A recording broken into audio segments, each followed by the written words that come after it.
আজহারি চাইলে কি প্রধানমন্ত্রী হতে পারবেন কিনা? কারণ এই দেশের অনেক মানুষের মতামত ফেসবুকে, ইউটিউবে, টিকটকে, ইনস্টাগ্রামে সকলের একটাই দাবি, তারা আজহারিকে প্রধানমন্ত্রী হিসেবে দেখতে চায়।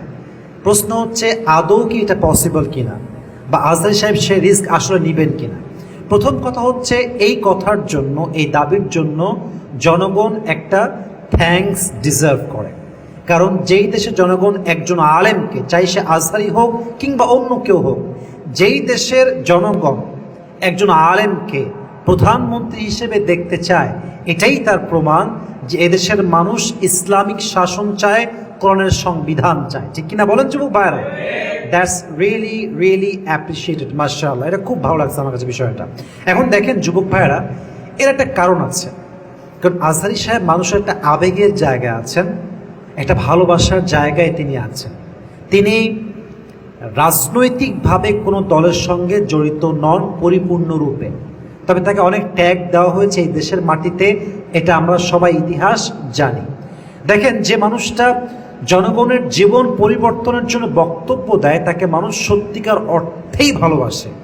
এবং আজহারি সাহেবের যেই দক্ষতা ভাষার প্রতি, জনগণের যেই অ্যাট্রাকশন তার প্রতি আছে, এর সবচেয়ে মূল হাতিয়ার হচ্ছে তার শুদ্ধ ভাষা, তার মায়াকণ্ঠের যে কথাগুলো আছে, মানুষ এটাকে বড্ড ভালোবাসে। তার মানে কোরআন থেকে যে কথা বলে, হক কথা বলে, মানুষ তাকে আসলেই মন থেকে ভালোবাসে। যুবক ভাইয়েরা, ঠিক কিনা বলেন যুবক ভাইয়েরা? যদি আজকে সাইদি সাহেব বেঁচে থাকতেন, তাহলে হয়তো বা জনগণ এটাও দাবি তুলতো যে আমরা সাইদি সাহেবকে প্রধানমন্ত্রী হিসেবে দেখতে চাই। এটাও সত্য যুবক ভাইয়েরা, ঠিক কিনা বলেন? প্রথম কথা আমি বলতে চাই, যদি আজহারি সাহেব প্রধানমন্ত্রী হতে চান ভোটের মাধ্যমে, যেটা আগামীতে হয় বলে আমরা আশা রাখি খুবই দ্রুত ইনশাআল্লাহ, আমি এতটুকু বলতে পারি আমার জায়গা থেকে, from my personal point of view, from my experience, from my perspective, আমার জায়গা থেকে আমি বলবো, যদি আজহারি সাহেব এই ভোটে দাঁড়ায়, উনি অবশ্যই জনগণের ভোটে পাশ হয়ে বিজয়ী হবেনই হবেন ইনশাআল্লাহ। কেন বললাম এইটা? মনে করেন প্রত্যেকটা জেলায়, প্রত্যেকটা বিভাগে, প্রত্যেকটা থানায় থানায়, গ্রামে গ্রামে আজহারির ভক্ত আছে না? একজন মা যিনি রান্না করতেও আজহারির ওয়াজ শোনে, যিনি অটোতে গেলেও আজহারির ওয়াজ শোনে, যিনি বাসায় বসে দেয় খাওয়ার সময় আজহারির ওয়াজ শোনে, তো সে যখন দেখবে যে আমার কাছে একটা আছে জালেম, আর একজন আছে ইনসাফ ভিত্তিক, যিনি শাসন কায়েম করবেন, এই দুইটা পক্ষ যখন একসঙ্গে দাঁড়াবে, তখন তো সাধারণ একটা হিসাব এটাই যে মানুষ তাকেই ভোট দিবে যাকে মানুষ একজন ইনসাফ ভিত্তিক মানুষ হিসেবে চেনে। যুবক ভাইরা, ঠিক কিনা বলেন? তো তিনি সাধারণ জনগণের ভোটে পাশ হবেন, এখানে কোনো সন্দেহ নাই। বাকি হ্যাঁ, এখানে কিছু বিষয় বোঝার আছে। আবেগ দিয়ে নয়, বিবেক দিয়ে কাজ করাটা বড্ড জরুরি যুবক ভাইরা, মাথায় রাখবেন। যদিও সাধারণ জনতাকে চায়, এটা সত্য, বাট অনেক সমাজ আছে, সুশীল সমাজ বলেন, অন্য লেভেলের মানুষ বলেন, সবাই কিন্তু চাইবে না, আজহারি বলে কথা নয়, অনেক লোকই চাইবে না যে কোনো আলেম রাষ্ট্রের ক্ষমতায় প্রধানমন্ত্রী হিসেবে আসুক। এটা অনেকেই চাইবে না, একটাই কারণ, স্বার্থে আঘাত লাগার জন্য। ফর অ্যান এক্সাম্পল, একজন মেয়ে যে ওয়েস্টার্ন কালচার ফলো করে, তার ড্রেস হচ্ছে শর্ট, হাঁটু পর্যন্ত ড্রেস পরে, টি শার্ট পরে, টাইট ফিটিং ড্রেস পরে রাস্তাঘাটে ঘোরে, তো একজন আলেম যদি ক্ষমতায় আসে, সে তো এই বিধানটা করবে ইসলাম দিয়ে যে প্রত্যেকটা মেয়ের জন্য হিজাব পরে বাহিরে বের হওয়া বাধ্যতামূলক। তো যেই মেয়ে বুঝে ফেলবে যে আমি একে ভোট দিলে আমার ড্রেসের যে স্বাধীনতা আমার আছে এখানে হস্তক্ষেপ হবে, সে কি ভোট দিবে? যুবক ভাইয়েরা বলেন বলেন বলেন, সে ভোট দিবে না। তো সবাই কিন্তু চাইবে না। তো যদি সত্যিকার অর্থেই পসিবল হয় ভোটের মাধ্যমে সব দিক থেকে, তাহলে লাভ অনেক বেশি। প্রথম লাভ হচ্ছে এই দেশে কোরআন ভিত্তিক সমাজ কায়েম হবে। যেই দেশের আইন চলে কোরআন দিয়ে, ওই দেশে কি দুর্নীতি আর যুবক ভাইরা হতে পারে? আপনি সৌদি আরবকে দেখেন, সব নিয়ম কিন্তু চালু নেই, একটা বিধান চালু আছে, চোর চুরি করলেই হাত কাটা, কোনো ছাড় নাই। এর ফলে সৌদি আরবে চোর অনেক কম, চুরিও হয় কম। তো দেশের প্রত্যেকটা সংবিধান যদি আমরা কোরআন দিয়ে সাজাই, তাহলে দেশে চুরি, ডাকাতি, রাহাজানি, জেনা, রেপ একটাও থাকবে না যুবক ভাইরা, ঠিক কিনা বলেন? আবার পাশাপাশি আমরা কি পাবো? দিনের শিক্ষা পাবো। সুদ ভিত্তিক যে সমাজ ব্যবস্থা এটা দূর হয়ে যাবে। পাশাপাশি জানের নিরাপত্তা, মালের নিরাপত্তা, এবং সর্বশেষ যা আমাদের খুবই দরকার, ইসলামকে কোনো প্রকার বাধা ছাড়া পালন করা। আজকে দাঁড়িয়ে রাখলে শিবির হয়ে যায়, জামাত হয়ে যায়, জঙ্গি হয়ে যায়। এই ট্যাগগুলো আমাদের দেশে ছিল কি ছিল না যুবক ভাইরা? অনেক বেশি ছিল। দাঁড়িয়ে রাখলেই শিবির, সত্য কথা বললেই জঙ্গি।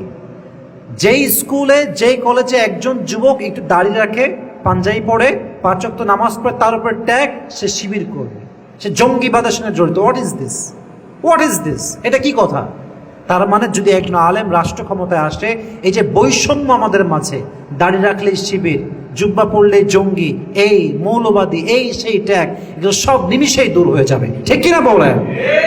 কিছু নেগেটিভ সাইডও আছে, কিছু নেগেটিভ সাইডও আছে। যদি কোনো আলেম রাষ্ট্র ক্ষমতায় আসে, তবে বাহিরের মিডিয়াগুলো প্রচার করবে এরকম যে বাংলাদেশটা মৌলবাদরা দখল করেছে। এই ট্যাগ আছে না যুবক ভাইয়েরা? মৌলবাদের দখলে আমাদের দেশ চলে গেছে। তা কিন্তু আসলে না।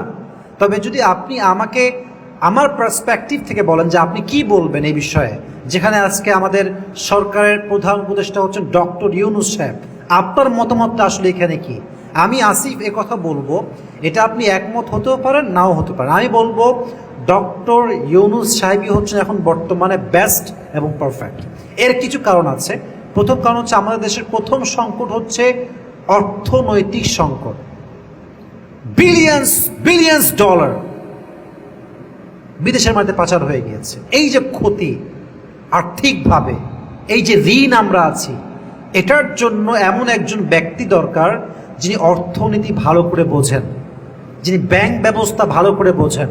আচ্ছা বলুন তো, এটা বোঝার জন্য ডক্টর ইউনূস, যিনি গ্রামীণ ব্যাংকের এমডি, তার মতো একজন পারফেক্ট পারসন এই দেশে দ্বিতীয়টা আর কেউ কি আছে যুবক ভাইরা? নাই। উনি অর্থনীতি খুব ভালো করে বোঝেন, ওনার এটা খুব ভালো জ্ঞান আছে, এবং তার যে গ্রামীণ ব্যাংক, এটা জাস্ট দেশে নয়, বিদেশের মাটি তো এটা যথেষ্ট সুনাম আছে, মাশাআল্লাহ। তাহলে অর্থনৈতিক ব্যবস্থাকে আবার চাঙ্গা করার জন্য, ঠিক করার জন্য, ব্যালেন্সে আনার জন্য তার মতো এক্সাম্পল সেকেন্ড বাংলাদেশে আর কেউ নাই। Number 1 point. নাম্বার 2, আমাদের দেশ এখন বড় সংকটে আমরা আছি। আমাদের দেশটা কেমন জানেন? জাস্ট যুদ্ধ শেষ হয়েছে, আমরা কেবল স্বাধীন হয়েছি। এই স্বাধীনতা ধরে রাখা বড় একটা চ্যালেঞ্জ আমাদের জন্য, কারণ আমাদের দেশের উপরে পাশের দেশ সহ অনেক দেশের একটা শকুনের চোখ যুবক ভাইয়ের আছে না নাই? তো এই কূটনৈতিক যে ব্যবস্থাপনা, যে সম্পর্ক অন্য দেশের সঙ্গে, এটা ডক্টর ইউনূসের মতো আর কেউ মেনটেন করতে পারবেন না। কারণ ওনার সঙ্গে অনেক দেশের প্রধানমন্ত্রী সহ মান্যগণ্য সব ব্যক্তি একটা কানেক্টিভিটি আছে। উনি চাইলে কল করতে পারবে, উনি চাইলে কালকে আমেরিকার প্রেসিডেন্টকে কল দিতে পারবেন, উনি চাইলে কালকে আর এক দেশের প্রধানমন্ত্রীকে কল দিতে পারবেন, উনি চাইলে কালকে হিলারি ক্লিন্টনকে কল দিতে পারবেন। যাকে চায় যোগাযোগ চাইলে করতে পারবেন তিনি। তার সেই সামর্থ্য, সেই যোগ্যতা, সেই তার যে মানটা, এটা তার আছে। তাহলে এমন লোক দরকার যিনি অন্য দেশের যে শত্রুরা আছে এদের চোখে চোখ রেখে কথা বলতে পারবে, ঠিক কিনা বলেন? এটার জন্য উনি একটা বেস্ট এক্সাম্পল। সর্বশেষ কথা হচ্ছে, আমাদের দেশটা এখন একটা ইমেজ সংকটে ভুগছে। এটা দূর করার জন্য, এই বিষয়ে ক্লিয়ারেন্স দেওয়ার জন্য ওনার মতো একটা লোক খুবই দরকার। এখন বাকিতে হলো সুদ ভিত্তিক যে ব্যাপারটা চলতেছে, উনি সুদ খেয়েছেন, সুদের ব্যবস্থা উনি করেছেন, এটা আসলে এই মুহূর্তে নজরআন্দাজ করতে হবে সাময়িকের জন্য। আমরা চেষ্টা করব আলেম সমাজ যারা আছেন তারা গিয়ে কথা বলা, বোঝানো, এই ব্যবস্থাকে ইসলামাইজ করা। আস্তে আস্তে আস্তে আস্তে সংকট থেকে বের হওয়া দরকার। আগে সংকট শেষ হয়ে গেলে, দেশটা ঠিক হয়ে গেলে আবার অনেক কিছুই পরিবর্তন করা সম্ভব হবে যুবক ভাইরা, ঠিক কিনা বলেন? তাহলে বোঝা গেল উনি একজন পারফেক্ট পারসন এই মুহূর্তে আমার দেশের জন্য। পরবর্তী সময় যখন ভোট হবে, নির্বাচন হবে, আজহার সাহেব আসবেন কি আসবেন না, উনি দাঁড়াবেন কি দাঁড়াবেন না, উনি ওই রিস্ক নিবেন কি না, কারণ এটা এত সহজ বিষয় না, এটা এতটা ইজি সাবজেক্ট না। তো উনি ওই রিস্ক নিবেন কিনা এটা ওনার ব্যক্তিগত স্বাধীনতা। বাট আমরা জনগণ হিসেবে চাইব একজন আলেম, একজন বড় স্কলার, উনি দেশের দায়িত্বে থাকুক, উনি দেশকে লিড করুক, যাতে করে দেশের দুর্নীতি, সুদ, ঘুষ, চাঁদাবাজি, ডাকাতি, রাহাজানি, জেনা, ধর্ষণ বন্ধ হয়ে যায়। এটা আমরা চাইবো। আল্লাহ আমাদের সবাইকে কথাগুলো মানা বোঝা এবং আমল করার তৌফিক দান করুক। আমরা সকলে পড়ছি আমিন।